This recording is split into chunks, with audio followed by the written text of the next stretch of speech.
Hello guys good morning. आज बिहानै भन्दा पनि 9 बजे चाहिँ घाम लागेको छ।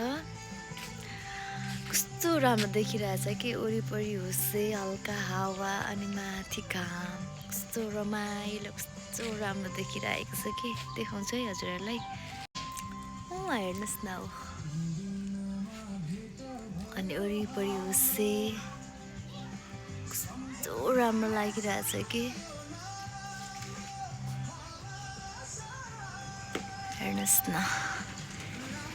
यो चाहिँ हामीले रोपेको फुल।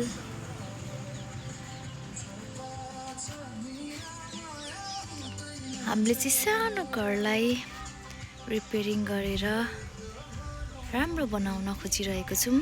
कम्प्लिट भएको छैन, कम्प्लिट भइसकेपछि हजुरहरूलाई देखाउने छु।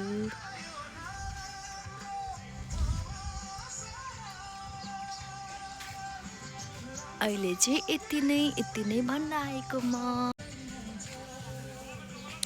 नेक्स्ट भिडियो लिएर आउने छु। अहिलेलाई चाहिँ बाई।